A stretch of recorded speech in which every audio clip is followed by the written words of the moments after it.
بكرم آله وأصحابه الكرام الفاتحة. أعوذ بالله من الشيطان الرجيم. بسم الله الرحمن الرحيم. الحمد لله رب العالمين الرحمن الرحيم مالك يوم الدين. إياك نعبد وإياك نستعين. اهدنا الصراط المستقيم صراط الذين أنعمت عليهم غير المغضوب عليهم ولا الضالين آمين. السلام عليكم ورحمة الله وبركاته.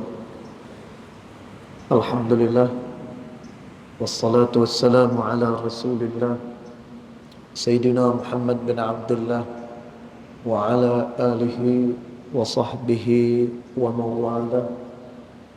أشهد ونشهد أن لا إله إلا الله وأشهد أن محمدا عبده ورسوله. اللهم فصل وسلم على سيدنا محمد عبدك ورسولك النبي الأمي وعلى آله وصحبه وبارك وسلم. ثم أقول رب اشرح لي صدري ويسر لي أمري واحلل عقدة من لساني يفقه قولي أما بعد. Alhamdulillah.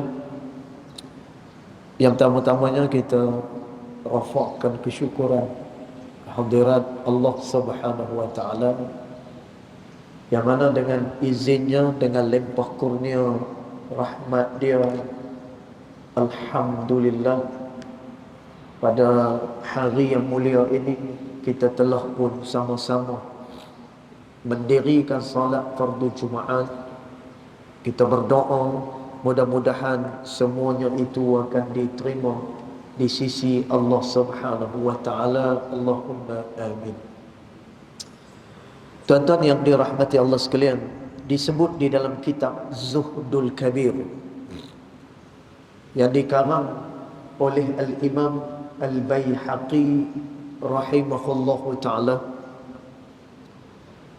yang mana Al-Imam Al-Baihaqi dia menukilkan perkataan daripada seorang ulama sufi yang bernama Zunnun Al-Misri rahimahullahu ta'ala.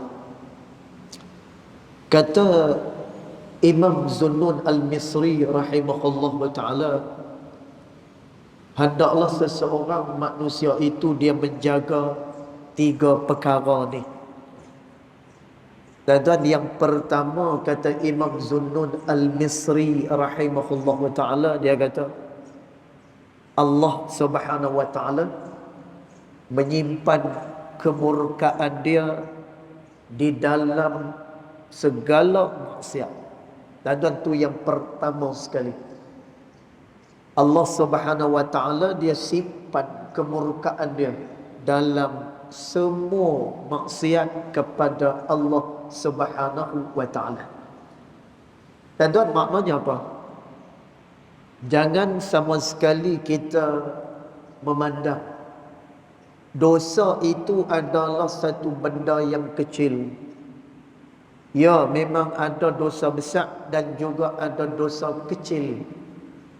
Tetapi kita tak boleh nak pandang kalau dosa kecil itu sebagai dosa kecil, kerana kata Nabi sallallahu alaihi wasallam, orang yang beriman kepada Allah, dia melihat dosa itu ibarat gunung yang akan menghempak kepala dia. Manakala orang yang ahlul ma'asi, orang yang ahli maksiat, dia melihat dosa, walaupun dosa itu besar, dia melihat seolah-olah seperti lalat yang hinggap di hidung dia, lalu dia tepih, kemudian lalat tu pun pi macam tu saja. Dan tuan, maknanya ada orang yang mempermudahkan dosa kepada Allah.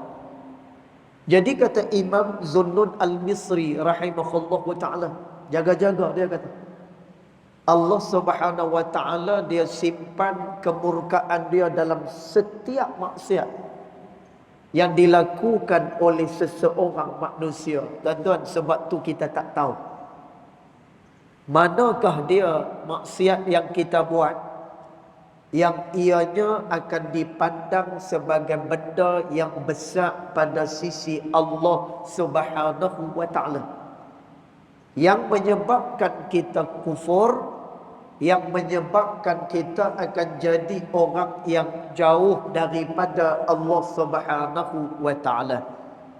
Kerana kemurkaan itu Allah Ta'ala simpan di dalam setiap maksiat kepada dia. Itu satu. Dan yang kedua, kata Imam Zunnun Al-Misri rahimahullah ta'ala, jangan kalian memandang rendah kepada kebaikan, kerana Allah Subhanahu wa ta'ala menyimpan keredaannya pada setiap ketaatan yang dilakukan oleh manusia.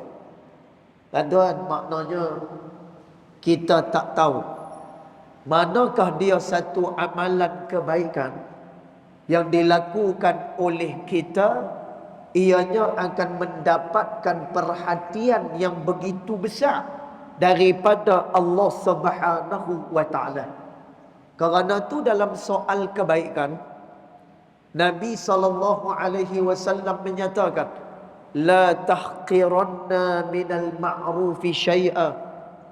Kamu jangan memandang ringan, kamu jangan pandang rendah kepada apa juga kebaikan walaupun nilaiannya kecil. Tuan-tuan, mungkin kebaikan yang kita buat senyum pada orang. Dan tuan, mungkin kebaikan yang kita buat, kita kutip sampah dekat dalam masjid. Mungkin kebaikan yang kita buat, kita belanja kawan kita pi makan. Dan tuan, ni semua benda-benda hak yang kecil semua. Tapi kata Nabi SAW, kamu jangan pandang rendah kepada kebaikan. Kerana mungkin pada kebaikan itu terdapat keredaan daripada Allah Subhanahu wa ta'ala. Dan tuan, ada satu cerita berkenaan dengan orang yang buat baik ini. Cerita ni diceritakan oleh Syekh Dr. Sa'id Ramadan Al-Muti rahimahullahu ta'ala, berkenaan dengan satu orang.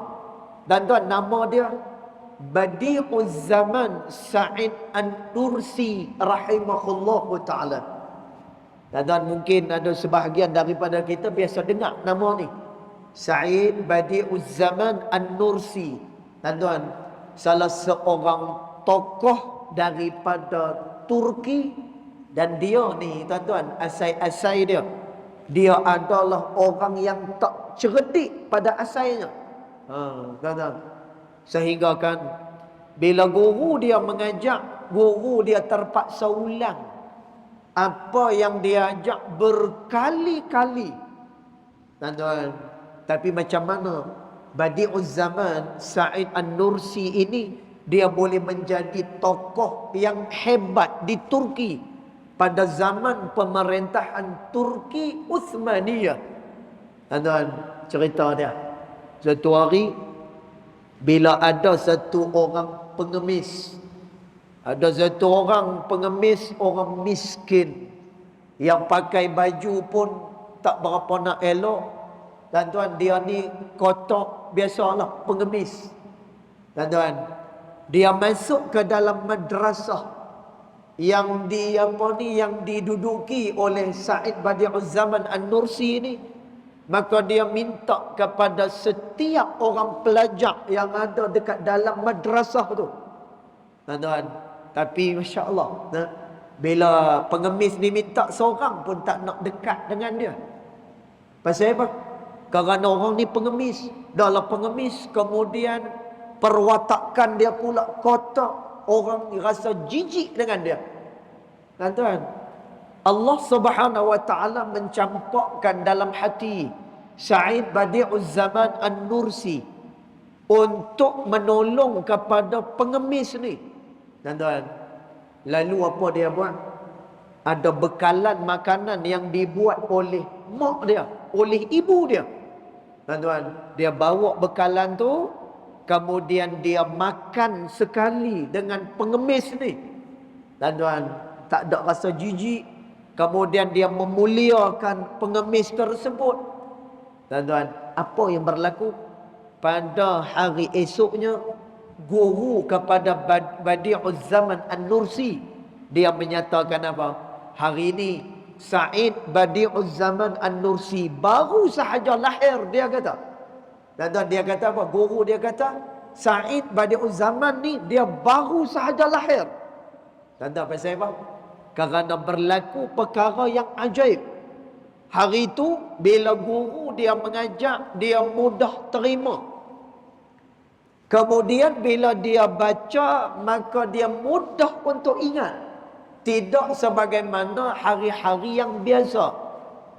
Tuan-tuan, ni pasal apa? Ini adalah kerana kebaikan yang dibuat oleh Badi'uz Zaman Said An-Nursi rahimahullahu ta'ala. Tuan-tuan, kerana tu kata Nabi SAW,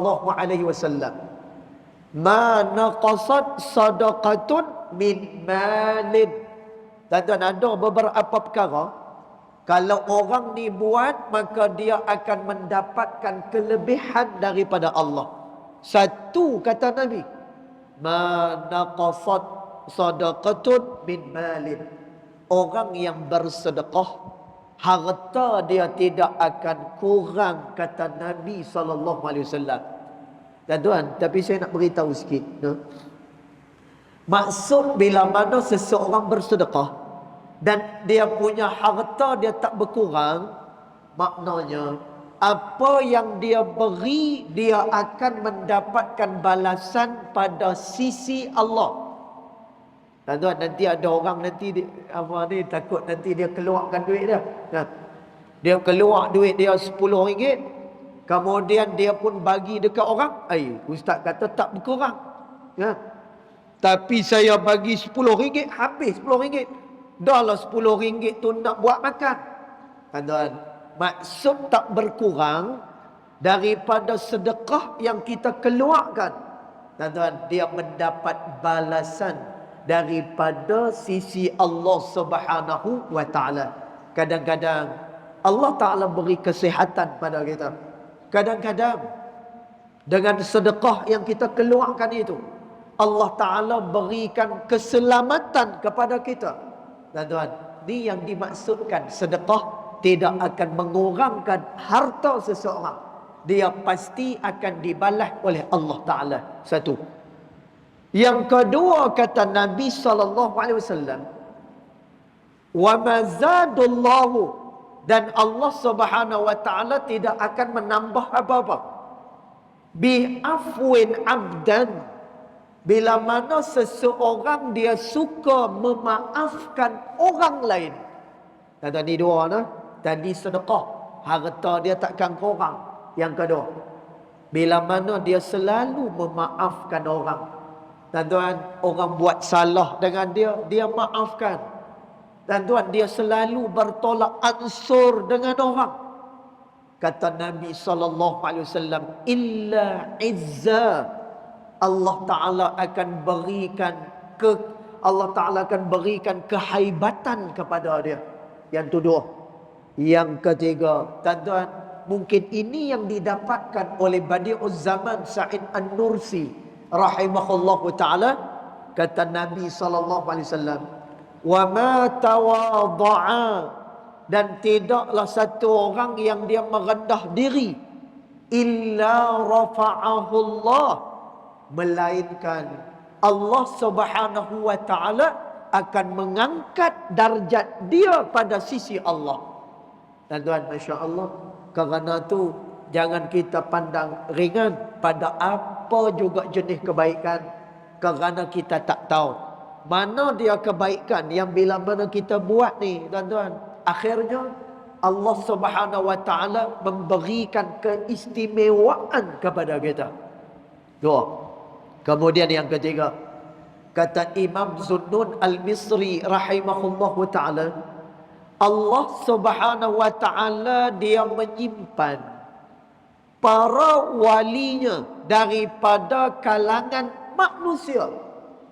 Tuan-tuan, kerana tu kita kena muliakan siapa pun juga orang tersebut. Allah Subhanahu wa taala sebut, walaqad karramna bani Adam. Sesungguhnya kami telah memuliakan setiap daripada anak-anak Adam itu. Tuan, Nabi SAW adalah orang yang sangat memuliakan orang lain. Tuan, Nabi ajak kepada kita supaya kita memuliakan mana-mana orang pun juga.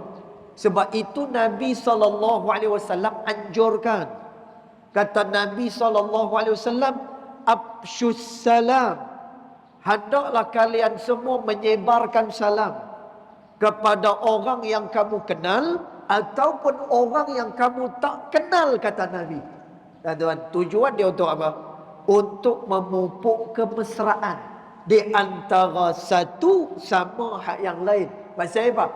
Kerana kata Imam Zunnun Al-Misri rahimahullahu ta'ala, Allah menyimpan para walinya pada setiap manusia yang ada ni. Dan kita tak tahu siapa daripada kalangan kita adalah orang yang dekat dengan Allah Subhanahu wa ta'ala. Dan tuan, kita tak tahu siapa daripada kalangan kita yang mustajab doanya kepada Allah Subhanahu wa ta'ala. Dan ni saya teringatlah.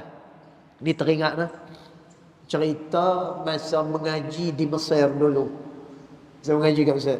Masa mengaji kat Mesir, satu hari itu ada buat daurah, ada buat pembacaan kitab bagi pelajar-pelajar ni. Bagi pelajar. Jadi tuan-tuan, pada hari itu tak tahu. Yalah, orang baru sampai, kita pun tak tahu siapa dia yang nak mengajak. Tiba-tiba masuk satu budak rambut panjang, kemudian pakai luak jin, pakai pula baju jaket kulit.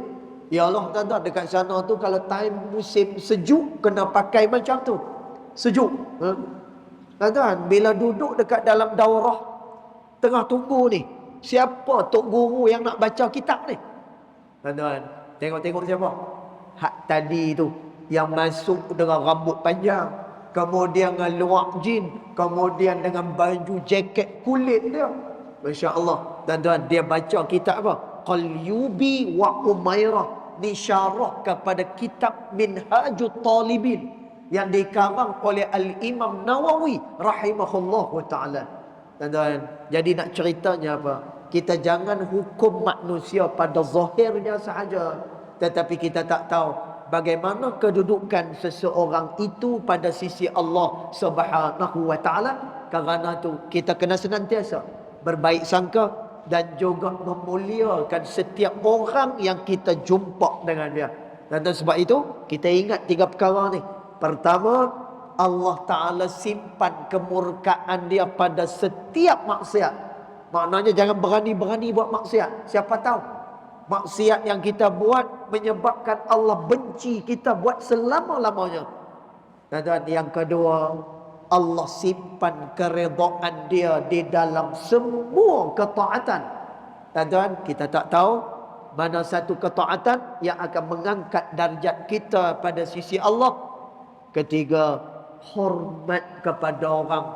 Pasal apa? Allah menyimpan wali dia pada setiap manusia yang dijadikan oleh Allah Subhanahu wa ta'ala. Dan kita jaga perkara-perkara ni, kita akan senantiasa mendapatkan kebaikan daripada sisi Allah Subhanahu wa ta'ala. Jadi rasanya cukup dulu tuan-tuan untuk tazkirah kita pada petang hari ini. Mudah-mudahan kita semua dapat mengambil manfaat dan mudah-mudahan ianya akan dapat diamalkan bersama, insya-Allah. Yang baik datang daripada Allah Subhanahu wa taala, yang tidak baik datang daripada kejahilan diri saya sendiri, walaupun hakikat kedua-duanya datang daripada Allah Subhanahu wa taala. Bismillahirrahmanirrahim. Alhamdulillahirabbil alamin. Wassalatu wassalamu ala asyrafil anbiya'i wal mursalin wa ala alihi wa sahbihi ajma'in. اللهم اغفر لنا ما أخطأنا وما تعمدنا وما أسرارنا وما أعلنا وما أنت أعلم به منا. أنت المقدم وأنت المؤخر، لا إله إلا أنت سبحانك إنا كنا من الظالمين. وصلى الله على سيدنا محمد وعلى آله وصحبه وبارك وسلم، والحمد لله رب العالمين، والله أعلم.